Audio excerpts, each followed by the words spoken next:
Hello and welcome to More to the Story with Molly White. I'm so glad you joined me again today. And I would like to start off our program with thanking our sponsor, Dr. Stephen Hotze with the Hotze Health and Wellness Center, and all of those who donate to our podcast so that we can keep it going and bring you great guests and that are informative and inspiring. So we appreciate the sponsorship and the donations. And if you would like to sponsor the show, you can go to our website that my producer will put on the screen, and there will be some sponsorship packages there you can choose from, and you can also donate as well. So we invite you to do that. And now I'd like to introduce my awesome, wonderful co-host, Mary Browning. Good afternoon, Molly. It's so good to be on the show with you. We do want to start today, as we had mentioned before we came on, pausing for a moment to just recognize the passing of Charlie Kirk. He has been really a very bright light and has been one that has been speaking to the young people in our country. So we want to recognize his passing and really his sacrifice, as he had dedicated a lot of his time to trying to engage people in conversation, even if there were differences. So we do pause and recognize Charlie Kirk today. Thank you, Mary. And yes, we are praying for his wife, Erica, and their beautiful children, and all those who loved and supported Charlie as we did. And we encourage you to keep his family and friends in prayer as well. So thank you, Mary. And Mary, we have a great guest today. But before we introduce him, would you want to just give a little disclaimer out there, and then we will introduce him? Yes, thank you, Molly. We do like to warn our listeners that we have a sensitive topic today. This topic will include issues about abortion, and we want you to know that if you have an emotional reaction, that sometimes we call that a trigger, and it may just be an invitation for another level of healing for you. So we'd like for you to reach out to the H3 helpline at 866-721-7881, or log on to operationoutcry.org, and you will find some healing resources there. Thank you, Molly. Thank you, Mary. And this is going to be a very educational, informative podcast today. And I just want to encourage all of our viewers and listeners, hey, be sure and let everybody know, share this podcast on your social media sites, because information, there's power in information. And so this is what our show's dedicated to do today to do. So our special guest is Dr. Stephen Sammut. I hope I didn't tear up that name, but welcome to More to the Story with Molly White, Dr. Stephen. Be with you. Well, Yes. thank you for taking time out of your busy day to do this for us. And it's very just such a privilege and honor to meet you. Now, you are you received your bachelor's, I think, in pharma from Monash University in Yes, Victoria, Australia. yes, Bachelor's of Pharmacy. Yep. hmm Okay, and then your PhD in neuroscience from the University of Malta in Malta. And Europe is a full, and in Europe as a full professor of psychology at the Franciscan University of Stephenville, Ohio, where you teach right now, correct? That's correct. Yes, Franciscan University of Steubenville. Yes. Yep. Thank you. And Dr. Stephen, you established and are the principal of a laboratory leading research efforts focused on two primary areas. One is research geared at investigating the neurological, biological, and behavioral consequences of drug induced abortion in an animal model. And two, preclinical research addressing the abortion pill reversal. And that is what we want to talk to our audience about today. So, would you like to get started on how you became involved in this kind of research? Sure. So, as a behavioral neuroscientist, my area of focus is psychopathology. So, this involves studying the brain, how it functions normally, and studying the brain, how it functions when things are not so normal.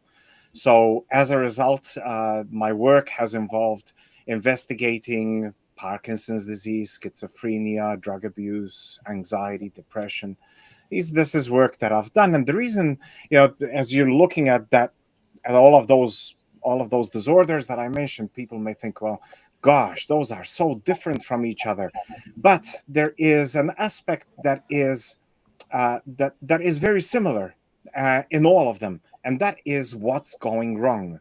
So the aspect that is going wrong here is this what we call this top-down regulation. So if I had to simplify the brain, if I had to explain how the brain works in very simple terms, the brain has a top-down regulation, and this is the upper part of the brain is the executive function, the CEO of the brain. Hmm. The lower part of the brain is associated with emotions, reactive, survival behaviors that are very reactive, impulsive. Let's call them that too. So the brain requires, though, neither of these parts of the brain obviously are bad. God doesn't make mistakes.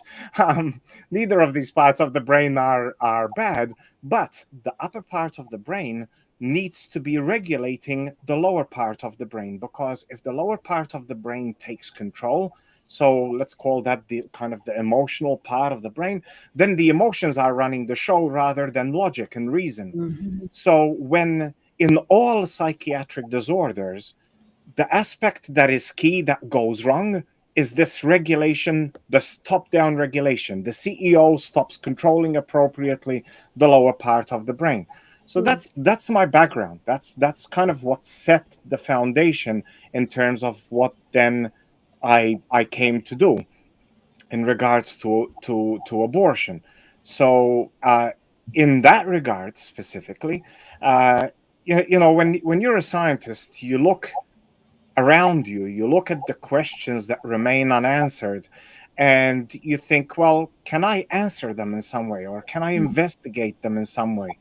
And this is kind of what happened in this regard, in regards to the abortion and the abortion per reversal, because for so many years we have been giving women the pill, and yet the appropriate research to look at the preclinical research, what we call preclinical research, done before it reaches the clinic.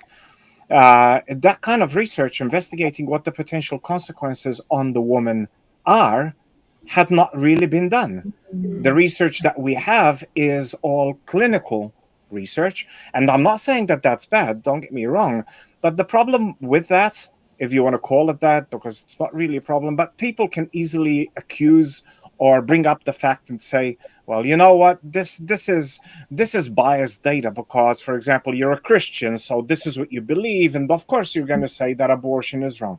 But when it comes to animal research, when it comes to preclinical research, this investigation is very objective, in the sense that these animals are not influenced by faith or by social norms that we talk about, or social pressure, and we're investigating it at that level. And that's what I did. So I saw that question. There were established methodologies, and I decided I wanted to investigate objectively this question of whether abortion causes physiological changes that are that ultimately could be measured as depression or anxiety, or just detrimental behaviors in the animal model. So when you're Doctor, talking, I'm sorry, Mary. When you're talking abortion, are you talking about medical abortion or chemical abortion or both? I am talking about chemical abortion. Referring to I'll just say one thing with regards to surgical abortion. Back in 1980, there was one study that was conducted by Russo and Russo, and they terminated a pregnancy surgically by a hysterectomy in rats. That study showed negative consequences in the breast tissue that could potentially predispose the breast tissue to cancer. But that's the only study that existed. So Mhm. my study focused on the mifepristone, which is chemical abortion, and the reason for that also is because that is the most commonly used technique currently. Also, when we have many women taking this, and unfortunately, we don't know enough about it, about the negative consequences of it. so what did you discover, doctor?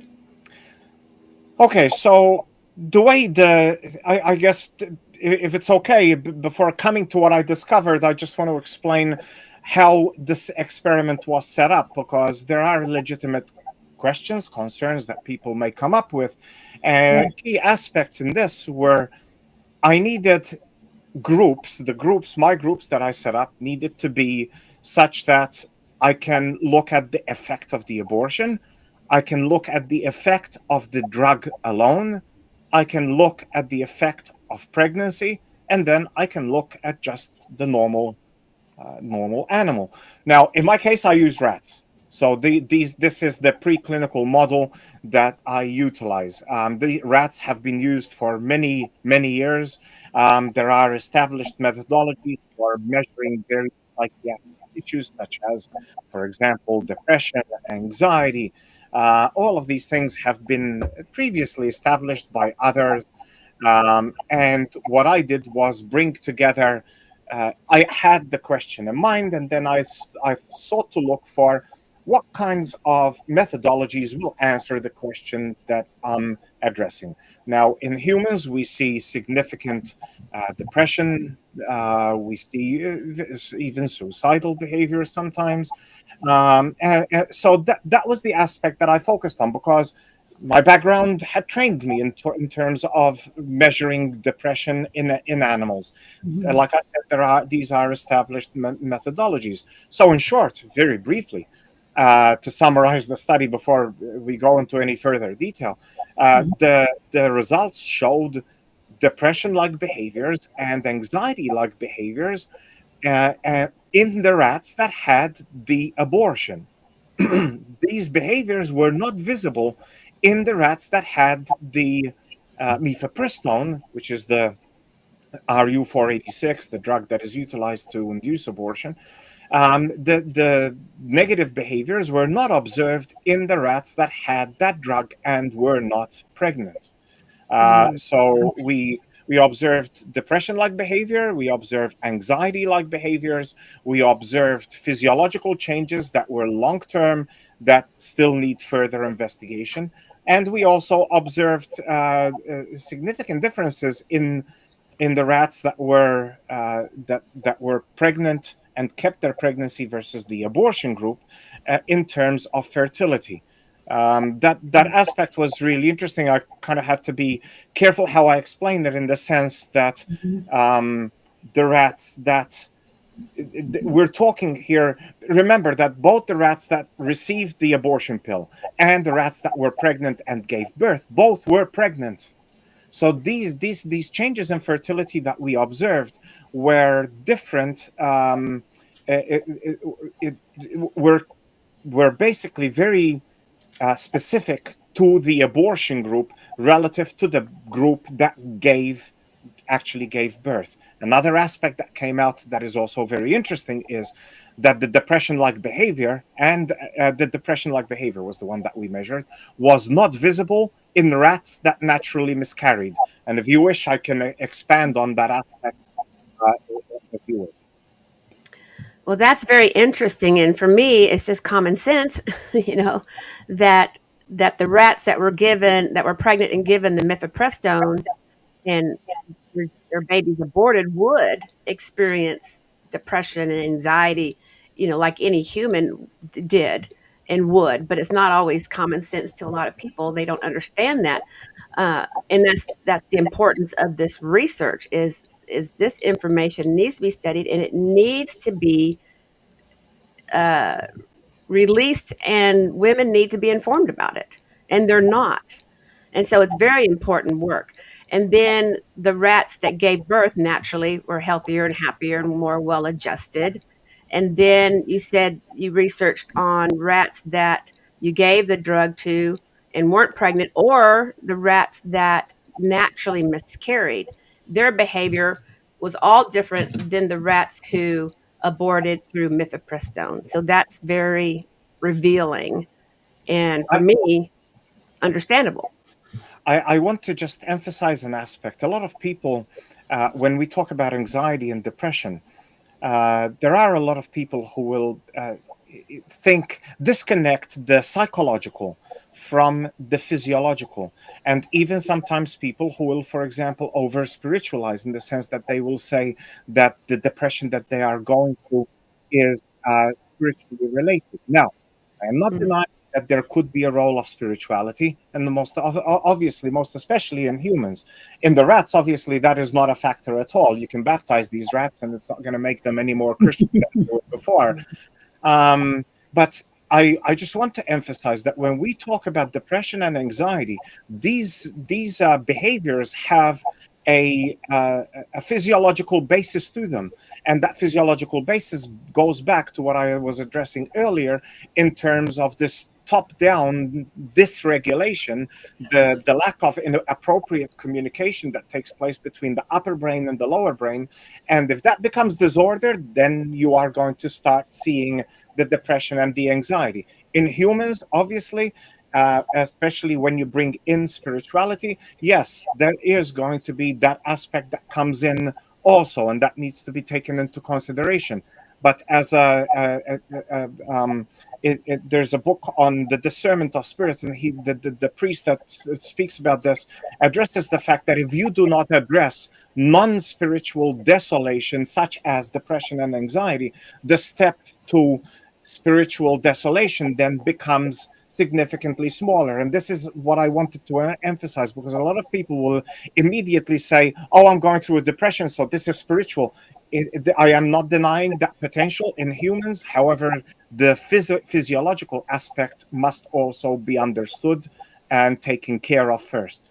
Mhm. So, doctor, just to make sure I'm understanding what you're saying, in the population of rats that were pregnant and that were given the mifepristone, there were neurological changes that affected them after the abortion that exhibited itself through this dysregulation, this mental dysregulation that resulted in anxiety and depression. Is that correct?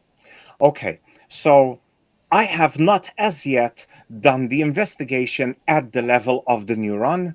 That involves more work. That's part of the work I still need to do. Okay. However, when we see uh, pathological behavior, such as a depression-like behavior or anxiety-like behavior, that generally implies that this wiring has become disordered. So it is kind of indirectly implied, but in order for us to be sure, we need to then proceed with the next level of investigation, I which I still see. need to do. I see. Okay. So, from Thank what I'm hearing you say, is that what happens to us physically, in a traumatic way, even, is going to affect us neurologically. Is that, Yes, yes, you know? because if we're defining physically as what I do, my behavior, Mhm. yes, absolutely. My behavior causes changes in the way my neurons are communicating with each other. So, and for example, that's what PTSD is. A trauma, a significant trauma, rewires your brain in a way that is not healthy, and that's why you suffer the PTSD. People responding to depression, people who have depression, people who have anxiety, are generally not just, they're not like that because they want to be. There's circumstances around them that have led to the rewiring of their brain in such a way that then that leads to the expression of depression behavior, anxiety behavior, etc. Yes. Wow. Very so. interesting. Doctor, can we extrapolate, or can we extrapolate from your work with the rats and the humans? Okay. Before I get to the extrapolation, because I think this is significant to the extrapolation, I Okay. wanted to just address I mentioned earlier the rats that naturally miscarried. Yes. And I said that they did not show depression like behaviors. Now, I just want to emphasize part of the logic going into this experiment related to the fact that knowing that physiologically, pregnancy is a complicated process that prepares the female body, irrespective of the species, the female body for the life that's going to be in it. Mm, Significant changes take place, hormonal, neurochemical, rewiring in the brain. All of this takes place. So those are significant changes. Now, when you have an abortion, which is destroying a viable life, the body reacts negatively to that aspect because it realizes that this life was viable and could have continued. You are breaking, you're basically, it's the equivalent of a train hitting a brick wall or hitting mm, something hard. There's going to be damage there because suddenly this process that has been escalating from fertilization as you go through your months, as you go through your days, weeks, etc., has now suddenly been brought to a stop unnaturally. So that's in an abortion. In a miscarriage, on the other hand, you have a situation where the body knows that this life is not viable, and it is the body's own processes that lead to the end of that life. Nobody interferes with that. Now, mhm, in animals, that is purely a physiological process. In humans, we have the capacity to reflect. We have the capacity to think back. So, if mm, we have had a miscarriage, my wife and I have had a miscarriage, and it's not the first time. We will mention how old that child was, a boy, Xavier. He'd be about 21, 22, and we'd be wondering what he would be doing if he was around. mhm, So we have that capacity to reflect. However, in an animal, there is no capacity to reflect, and all you're seeing is physiological consequences. So the animals that had the natural miscarriage, and you can't plan that. This was all providence, I always call it, because you can't plan natural miscarriages in animals. mhm, Otherwise, it's not natural. And we did not see the negative consequences that we observed in the rats that had the abortion, the termination of the abortion, of the pregnancy through abortion. So I want us to keep that in mind, but as we go forward, as in terms of the mhm, implications and the interpretation. So, in regards to humans, what does this all of this mean? We use preclinical models in order to seek to understand human physiology. Why are we able to do that? Because of the similarity that exists in the way the brain works, in the physiology. It's not always a perfect match, and you do have to be careful how you set up your animal model. There's standards that you need to follow in terms of making sure that your animal model mimics as much as possible the condition or situation that you're seeking to investigate in humans. However, because of the similarities that do exist between humans and animals, we are able to make predictions that if we saw these negative consequences at the physiological level in the animal, then we are likely to see such physiological changes in the human. So potentially, and I say that in order to just be prudent because we are extrapolating from a rat to a human. mhm, Potentially, the depression and anxiety that the women show after an abortion is potentially due to physiological changes, and I'm not saying that potentially social influences and religious beliefs may not play a role in that, but we have to keep in mind that there is a physiological background to what we're observing. So that's how they would be extrapolated, and those would be the implications.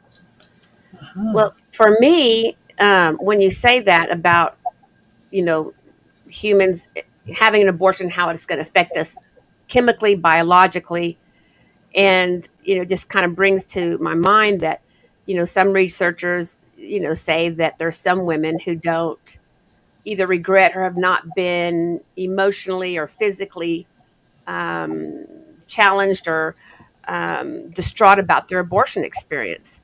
But for me personally, because I know the power of denial, because I lived in it for many years, I think that's just part of denial. The women who said, my abortion did not hurt me, it did not bother me, I'm glad I had it, I'm fine, I would do it again. For me, I think it's a neurological imbalance. It is denial to the fullest degree. Do you agree with that? Absolutely. If I may give an analogy, and this is overly simplistic in the sense that human behavior and the kind of behavior that you're describing is significantly more complex. But part of the work that we do with the animals, we have to change their cages, obviously, so that they have clean cages and they're not stressed. When you have a female that has given birth, obviously we have to pick up the babies and put them into the new cage, then pick up the mother and put her into the new cage. First thing that she does, and keep in mind, this is purely physiological. The first thing that she does is she goes around and sniffs as if she's counting every single baby. And these animals can have anything from 9 to 18 babies. So if an animal is aware of the babies that they gave birth to, is looking for them, ensuring that they're there, and this animal does not even have reason like we do, can you imagine how much more serious it is and how much bigger and complex it is to the extent of what you're describing at the human level? So, yes, of course, I agree. Well, thank you for that because I felt like you can't something can't affect you physically, especially in a pregnancy, and it not impact you emotionally. Neurologically, I guess would be the scientific word for that. I just can't see how that doesn't happen because I think a lot of people want to compartmentalize. That's my body, this is my brain, that's my emotions. It's all and kind of separate them all. But for me, if you affect one, it's going to affect everything else. Absolutely. And Absolutely. and it doesn't necessarily have to have a spiritual, leaning to that. It doesn't have to have a spiritual definition of that. It's human. It's human nature. And like you said, the female body is designed to procreate, to carry a pregnancy to term. Everything in our body, everything in our brain prepares for that to try to sustain that pregnancy and bring that pregnancy to birth. So it's not like you can just cut it off without any consequence. Another an aspect of what you were talking about reminds me of something with regards to the fertility aspect. I just want to mention that Yes. aspect Yes. because the rats that keep in mind, always keep in mind, the rats that had the abortion were also pregnant. Um, when we looked at fertility, the rats that had the abortion did not show the benefits of carrying a pregnancy to term and delivering, and that benefit was an extended period of fertility. Now I've heard that even from other animal breeders, they will say, if you want your animal, horses for example, I've been told, if you want your horse to keep on providing offspring for a longer period, start breeding them young. So because as you that tends, and we see it in humans as well. So that aspect is really important in terms of being able to um, the impact that ultimately it may have even on fertility of the woman who had the abortion herself. Mm. So if I could just kind of summarize what you discovered, doctor, so far, Mhm. is that the rats that had actually had the abortion, so they were given the mifepristone and they were pregnant, showed symptoms of anxiety and depression, and then also had a practical issue of not being fertile. They had some infertility that followed as well. Is that what you're saying? Their fertility decreased in the same way as what one would observe in a woman who never is pregnant and never gives birth. We know that fertility decreases with age. Hmm. What pregnancy and delivery seems to do is it slows down that rate. Does Okay. that make more sense? Maybe I Yes. may explain it a bit clearer. So that Yes. was the distinction. The rats that had the abortion showed a similar behavior to the rats that were never pregnant. Their Mm. fertility kept on decreased at the same rate, whereas the rats that were pregnant and gave birth, their fertility decrease was slowed down. The slope was slower. So So what if I want to summarize real quickly is like, for what I'm understanding, it's healthier for you to complete a pregnancy. It's healthier Mhm. on your body. It's healthier on you emotionally. It's healthier on your future fertility to continue a pregnancy as opposed to aborting that child. and even miscarriage, because like you mentioned earlier, miscarriage, your body is already preparing for that pregnancy not to continue growing and being viable. And so so I guess you would agree that having a miscarriage does not affect your fertility rate. I can't, from my own experiments, I cannot honestly speak to that. I did not investigate further for the reasons that are obvious, in the sense that you can't plan a natural miscarriage, and Mhm. also because of the fact that these rats, I was not able to measure them in everything in the similar way to the abortion rats. And the reason being is that when I included them into the experiment, and when I found out that they were miscarrying naturally, they were already too late in the process to be able to be part of the full experiment as the abortion rats. So I cannot speak to that from my experiments. I would guess that you're correct in what you're saying, but I do not have any proof from my experiments. Okay.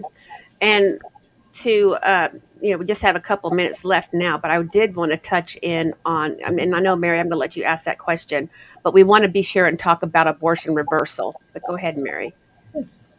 Yes, we do want to talk about that, but also I wanted to give Dr. Sammut the chance to just sort of talk about the issue of the humanity, working with animals too. I think Yes. that's important for us. So, Sure. I just want to the users, to the listeners, sorry, to understand that when we're talking about the use of animals in research, there are many ethical standards that we have to follow. And the key aspect to be kept in mind here, to keep it short, is the fact that you cannot, if you mistreat your animal, your results are invalid, are useless. You are not just being unethical. If you're Christian, you're also being immoral, but the results of what you are producing are useless, because nobody behaves normally under stress. So if you mistreat, I just want to emphasize that aspect in every care, and there is supervision in that regard, in terms of how that the animals are treated ethically as well, from a vet, and also an ethics committee that oversees this aspect. yes. Did you want me to address the abortion pill reversal aspect as well? Yes, real Uh, quick, and maybe we'll have sure. you back on to go into deeper. But yes. Okay, so basically, that was another aspect that I wanted to investigate, because the chemistry of it is very obvious. Mifepristone blocks the receptor, if you talk about a key and a lock, mifepristone blocks that lock and prevents the key from going in, which is progesterone, and that's how it terminates the pregnancy. So we know chemically that if you give a lot of progesterone, which is known as an agonist, that can help remove the mifepristone from the receptor, and ultimately lead to the preservation, in many cases, not all cases, of the pregnancy. So I wanted to test that also in animals, and sure enough, the animals that were administered the progesterone, meaning in order to reverse the beginning of the abortion that had started, the process that had started, in 80% of cases, those rats showed that they had babies at the end of the station. Whereas the group of rats that was giving just the mifepristone pill, the abortion pill, but no progesterone, showed 100% abortion, 100% termination of abortion. So, abortion pill reversal, the capacity to reverse abortion, if a woman regrets what she did, does exist. It needs to be within usually about 72 hours of taking the first pill, the mifepristone. And we have now also animal evidence that shows that this is a process that actually works. And that's a very quick summary of those results. Well, that's encouraging news, especially when women are told that, the abortion drug is safe and it's not a baby, but then after they take it, then they start second guessing themselves or wanting to change their mind. And so we just want to encourage, our listeners and our viewers out there, if you know someone or it's you and you have taken this drug to end your pregnancy, that you have up to 72 hours to reverse that mifepristone with progesterone, but you would have to go see a doctor, correct, Yes. and have that Yes. done. There's the abortion pill reversal network, of who Yes. Dr. George Delgado is. Uh, he's involved with that those are the doctors that would assist you and tell you Yes. what needs to be done. Oh, we couldn't hardly hear that. So it's the Abortion Pill Reversal Network. Abortion Pill Reversal Network. And hopefully my producer can get that on the screen for us. So, well, we Yes. are out of time. And unfortunately, it went by way too fast. We still Yes. have tons of questions, but we really appreciate your work, Dr. Stephen, and you coming on and explaining to us. Because for me personally, I believe we should have thorough research and even using lab animals. It's better for me to use lab animals than humans to research drugs that are coming out on the market to make sure they're safe and long term. Even we don't even know. Do we know the long term effects of mifepristone as far as a woman's health? You know, uh, That's an aspect that I still need to investigate. We saw biological changes, biochemical changes that were the equivalent of 6.5 years out in human. Mm. And those aspects I still need to go into detail. We only Mhm. have an indication that they exist, but I need to go in greater depth and investigate what they are and where they're coming from.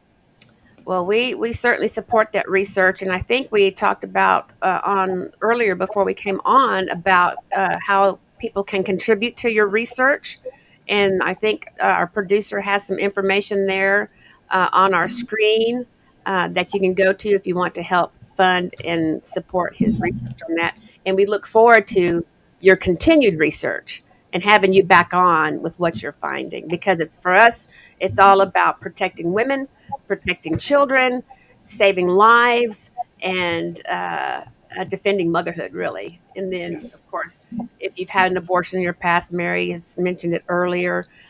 There's help and hope for you. Mary and I are both living examples of that. That you can be saved, delivered, and healed from that trauma, and God can use you. He can use you mightily, to tell your story, like He's using Dr. Stephen and really getting down to the cause and effects of these drugs on not only lab animals but on humans. And so we appreciate that. Well, thank you, Dr. Stephen, for coming on with us. Thank you, Thank you. Mary, and thank you Well, all. Oh, Mary, you want to say something? yes, I do think for those that are listening and not viewing, that we do want to tell them that they can contribute to Dr. Sammut at SAMMUT lab.com, Thank sammutlab.com. And also then we mentioned the APR, the Abortion Pill Reversal Network, and that number is 877-558-0333. So thank you. Thanks for reminding me for doing that, Mary. And thank you all for tuning in. We look forward to seeing you again next time. God bless you. Bye bye. God bless. Hello, friend. Our broadcasting wanted to take a moment to personally thank you for being a listener of the More to the Story podcast. Whether you're a longtime subscriber or just found us, we're so glad you're here. This podcast is a community built on sharing, and that's where you come in. If an episode has ever resonated with you, please consider sharing it. Text it to a friend, post it on social media. Your recommendation is the most powerful way to help these important stories reach new ears. We are also inviting businesses and individuals to partner with us as official sponsors. Sponsoring the podcast is a wonderful way to reach a dedicated, thoughtful audience while directly supporting our mission. If you'd like to explore sponsoring the podcast, we invite you to visit our website at www.moretothestorypodcast.org. Again, that's www.moretothestorypodcast.org. Thank you for being a part of our story.